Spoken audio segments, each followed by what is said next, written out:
ഈ ഓണം മൈ മൊബൈലിനോടൊപ്പം my Onam my മൊബൈലിൽ ഇനി ഓഫറുകളുടെ ഓണക്കാലം. പർച്ചേസ് ചെയ്യുന്ന പുതിയ ഫോണുകൾക്കും യൂസ്ഡ് ഫോണുകൾക്കും ഉറപ്പായ സ്ക്രാച്ച് ആൻഡ് വിൻ സമ്മാനങ്ങൾ, gold coin, cycle, table fan, mixie, iron box തുടങ്ങി ഒട്ടനേകം സമ്മാനങ്ങൾ. ഒപ്പം 24 മാസം വരെ നോ കോസ്റ്റ് EMI സൗകര്യവും. അഴിമതിക്കെതിരെ ശക്തമായ നടപടിയെടുക്കാൻ താൽപര്യപ്പെടുന്ന ആളാണ് താനെന്ന് SPS ശശിധരൻ IPS. പോലീസിനെതിരെ ആരോപണങ്ങൾ വരാമെന്നും അതിൽ ഭാഗവാക്കല്ലെങ്കിലും കൈകൾ ശുദ്ധമാണെങ്കിലും യാതൊന്നും ഭയപ്പെടേണ്ട കാര്യമില്ലെന്നും അദ്ദേഹം പറഞ്ഞു. മലപ്പുറം ജില്ലാ പോലീസ് മേധാവിയുടെ ചുമതലയിൽ നിന്ന് ഒഴിഞ്ഞ ശേഷം മാധ്യമങ്ങളോട് പ്രതികരിക്കുകയായിരുന്നു അദ്ദേഹം. മലപ്പുറത്തെ ജനങ്ങൾ വളരെ നല്ലവരാണ്. അവർക്കിടയിൽ കാണുന്ന ശരിയല്ലാത്ത കാര്യങ്ങൾ കൃത്യമായിട്ട് പോലീസിനെ അറിയിക്കുന്നതിൽ വളരെ സദാ ജാഗരൂകരാണ്.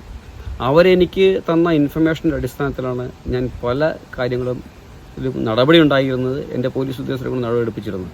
അപ്പോൾ മലപ്പുറത്തെ ജനങ്ങൾ സമാധാനപ്രിയരാണ്. ഇവിടെ 48 ലക്ഷത്തോളം ജനങ്ങളുണ്ട്. അത്രയും ജനങ്ങളുടെ ഒരു ജനസംഖ്യയായിട്ട് തട്ടിച്ചു നോക്കുമ്പോൾ ഇവിടെ റിപ്പോർട്ട് ചെയ്യുന്ന കേസുകളുടെ എണ്ണം അത്ര കൂടുതലൊന്നുമല്ല. അപ്പോൾ അവർ വളരെ സമാധാനപ്രിയരാണ്, നല്ല മനുഷ്യരാണെന്ന് എൻ്റെ അഭിപ്രായം. ഒരിക്കലുമില്ല. ഞാൻ ശരിയുടെ പാതയിലാണെങ്കിൽ ഞാൻ എന്തിനു ഭയപ്പെടണം? അഴിമതിക്കെതിരെ ശക്തിയുക്തം നടപടികളെടുക്കാൻ വേണ്ടി താല്പര്യപ്പെടുന്ന ആളാണ് ഞാൻ. അപ്പോൾ അതുകൊണ്ട് തന്നെ പോലീസിൽ ആരോപണങ്ങൾ വരാം, പക്ഷേ നമ്മളതിലൊന്നും ഭാഗവാക്കല്ലെങ്കിൽ, നമ്മളുടെ കൈകൾ ശുദ്ധമാണെങ്കിൽ യാതൊന്നും ഭയപ്പെടേണ്ട കാര്യമില്ലല്ലോ.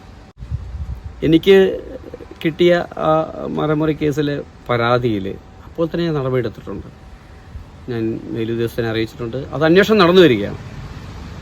മറ്റേ മോഷണ കേസ് അത് പോലീസ് അന്വേഷിച്ച് വരികയാണ്.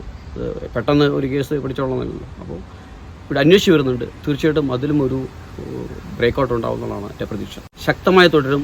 അഴിമതിക്കെതിരെയും അതുപോലെ തന്നെ മാഫിയ പ്രവർത്തനങ്ങൾക്കെതിരെയും എൻ്റെ പോരാട്ടം ഞാൻ ശക്തമായി തന്നെ തുടരും. സത്യം വധ ധർമ്മം ചര. ശരിയുടെ പാതയിലാണെങ്കിൽ എന്തിനു ഭയപ്പെടണം? മലപ്പുറത്തുകാർ വളരെ നല്ല മനുഷ്യരും സമാധാനപ്രിയരുമാണ്. ജനസംഖ്യ കണക്കിലെടുക്കുമ്പോൾ രജിസ്റ്റർ ചെയ്യുന്ന കേസുകൾ കൂടുതലല്ല. ക്യാമ്പ് ഓഫീസിലെ മരമുറി പരാതിയിൽ അപ്പോൾ തന്നെ നടപടിയെടുത്തിട്ടുണ്ട്. അന്വേഷണം നടന്നു വരികയാണ്. PV അൻവർ MLA മോഷണ പരാതിയിലും അന്വേഷണം നടക്കുന്നുണ്ട്. വൈകാതെ തെളിയിക്കാനാവും. മാഫിയ പ്രവർത്തനങ്ങൾക്കെതിരെ പോരാട്ടം ശക്തമായി തുടരുമെന്നും അദ്ദേഹം പറഞ്ഞു. East live, Malappuram.